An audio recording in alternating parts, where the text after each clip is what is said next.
Bid en vir julle sal gegee word. Soek en julle sal vind. Klop en vir julle sal oopgemaak word. Bid reg en dit gebeur. Bid vir wat? Vra waarvoor? Klop om waar in te gaan. Pyne, verhoudings en geld. Ag pa, dis al wat ek vra. Ag pa, sê tog net ja, sing François Huys. Nou dit herinner sterk aan die deursnee gebede wat jy in die Christendom hoor. Pyne, verhoudings en geld. Dink daaraan, dat waarvoor daar hoofsaaklik aanhoudend, gedurig, gebid en versoeke vir gebed kom, is vir finansies, rugprobleme, bloeddrukprobleme, heupprobleme, knieprobleme, huweliksprobleme, kinderprobleme, pyne, verhoudings, geld. En soos François verder sing, en die kinders kla en kla, want nie goed gebeur nie. Interessant genoeg, is dit ook omtrent die hooftemas, waaroor gepreek en waarvoor gebid word, by elke denominasie, gemeente en veldtog. Ag pa, maar ons bid omtrent glad nie oor die goed, wat betrekking het op ons saligheid, ons verhouding met God, in hierdie gebroke wêreld nie, en ons eie gebrokenheid nie. Mense sê nie, bid dat ek my meer onder beheer kry. Bid dat ek ophou skinder, bid dat ek ophou lieg. Ons bid byna glad nie. Waarvoor ons volgens Jesus heel eerste moet bid nie. En dit neem ons terug na die bergpredikasie en Jesus se lering wat kulmineer in bid en vir julle sal gegee word. Vra en julle sal ontvang. Klop en vir julle sal oopgemaak word. Want elkeen wat bid, ontvang. En hy wat soek, vind. Vir hom wat klop, sal oopgemaak word. Matteus 7, vers 7 en 8.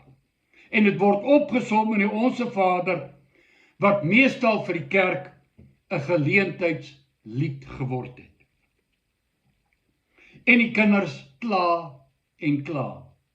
Bid en vir julle sal gegee word. Gebeur nie. Hulle bid en ontvang nie. En daar word vir hulle gesê, dis omdat julle nie glo nie. Nee, dis omdat julle verkeerd bid, sê Jakobus 4 vers 3. Mense gee moed op, ek sukkel om te glo, ek glo, en niks gebeur nie, omdat julle verkeerd bid, sê Jakobus. Om reg te bid, moet ons verstaan waarvoor ons moet bid. En om dit te verstaan, moet ons oplet op wat daar geskryf staan. Dus verstaan, bid vir wat, bid waarvoor, klop om waar in te gaan. Nou Jesus se woorde oor gebed, wat pas genoem is gekoppel aan die bergpredikasie. Dit is deel van 'n lerende preek. En as jy oplet, is die inleiding tot sy preek eerstens gefokus op dit wat die kern van al sy prediking is, die rede vir sy geboorte, sy lewe en sy kruisdood. En dit het dus te doen met jou en my redding en geestelike lewe. Jesus se eerste woorde in sy bergpreek, Matteus 5 vers 3, sy inleiding, salig is die wat arm van gees is, want aan hulle behoort die koninkryk van God. Eerste ding, die koninkryk van God. Dan in sy preek in 6:33, sê hy, maar soek eers die koninkryk van God en sy geregtigheid en al die dinge, dis die agpa dinge, die eet, drink en aantrek goeders van 6 vers 31 en 32, dit sal dan vir julle bygevoeg word. Want hy sê die Vader weet dat julle hierdie goed nodig het. En dus, soek waarna? In soek en julle sal vind. Soek die koninkryk of heerskappy van God in en oor jou lewe. Die soek is gebind aan die koninkryk.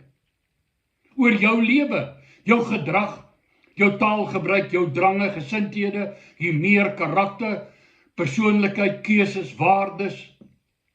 Dis nie soek geld, status, gemak, maar soek die koninkryk van God en sy geregtigheid. Soek toegang deur die smal poort. Soek toegang tot die smal weg wat lei na die ewige lewe. As jy dit soek, sal jy vind. En dan vra jy vir wat? Sy woorde in hoofstuk 5 van Matteus, die 6de vers gee vir ons die antwoord. Salig is die wat honger en dors na geregtigheid, want hulle sal versadig word. As jy brood vra, sal jy brood kry, sê hy daar in die gebed. En hy wy, wanneer hy hierdie inleiding maak, honger en dors na geregtigheid, wy hy die res van sy hoofstuk 5 in sy preek aan reg leef, in verhouding met die wêreld, met God self, met ander mense, met die huwelik, met die eise van God in my lewe, die regte van God in my lewe en my integriteit. En dit kulmineer in vra en julle sal ontvang. Vra wat? Vra, o God, ek honger en dors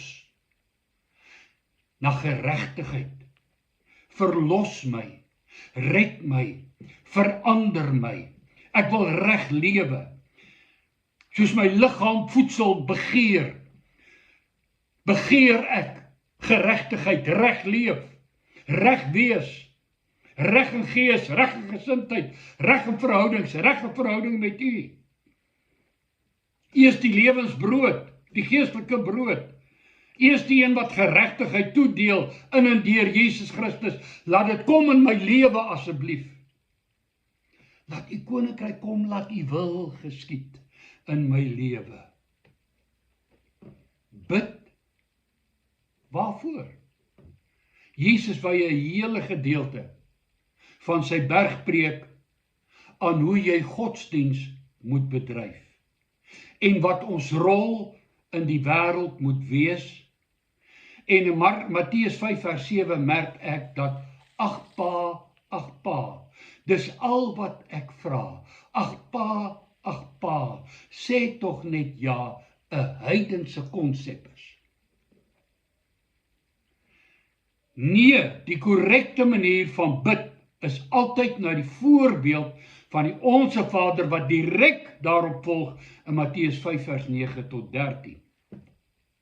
Nou Lukas bring die hele waarvoor ons moet bid mooi na vore in sy aanhaling oor dieselfde woorde van Jesus in Lukas 11, naamlik bid en vir julle sal gegee word, soek en julle sal vind, klop en vir julle sal oopgemaak word. En hy sê pertinent. Waarvoor? Hy sê pertinent, opsommend en openbarend wat dit is waarvoor ons moet vra, wat ons moet soek en as ons klop waarin ons wil ingaan.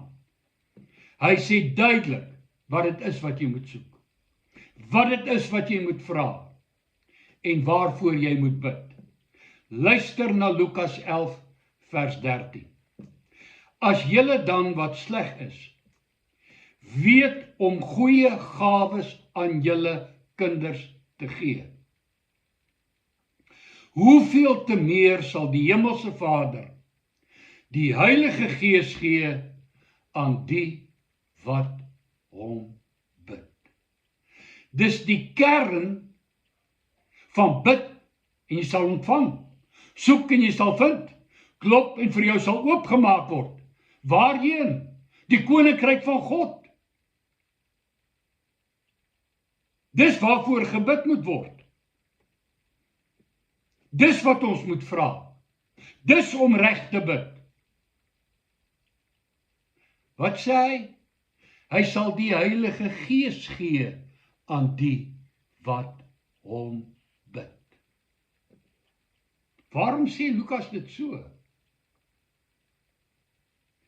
Die Heilige Gees is die goddelike instrument wat die koninkryk heerskappy van God na jou en my lewe bring.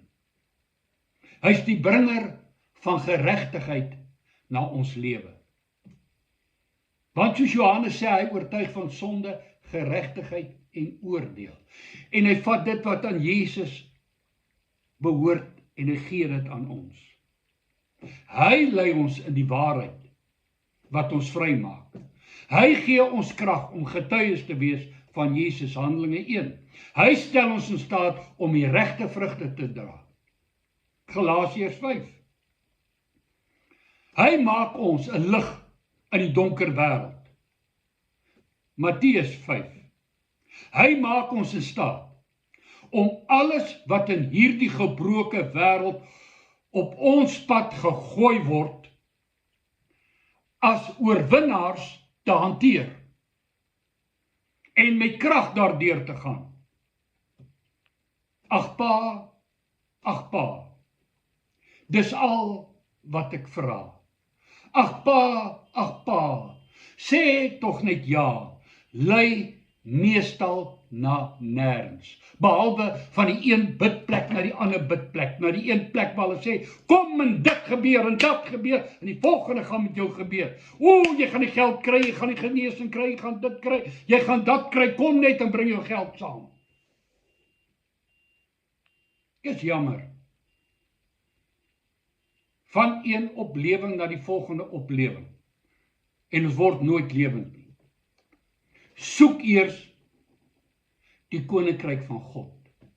Soek sy heerskappy. Soek sy wil. Soek dat jou lewe sy naam verheerlik. Honger en dors na geregtigheid. Here, ek wil wees wat U wil hê ek moet wees. En die res sal vir jou bygevoeg word. Want jou pa weet wat jy nodig het. En ons mag vra as kinders van hom, wat onder sy heerskappy leef, en vol van die Gees is. Maar dan vra ons met die gesindheid, wat ook ingevleg is in sy bergpreek, en uitgelig word. En ons, as ons met daardie gesindheid, eers die koninkryk, sy geregtigheid, die Heilige Gees se leiding en heerskappy in ons lewens soek, ontvang ons, want hy weet wat ons nodig het. Ag pa, pyne, verhoudings en geld. Of, kom o Skeppergees, kom in al U volheid, kom in al U krag, lei ons in U waarheid, en leer ons van die Seun. Die keuse is ons sin. Die hoop op 'n lucky packet by een of ander herlewingsplek, of soek die koninkryk van God en sy geregtigheid. Keuse is ons sin. Jy moet besluit, ek moet besluit. Loop ons die Bybelse pad, Of loop ons die fanfare? Baie dankie dat jy na my luister. Mooi loop.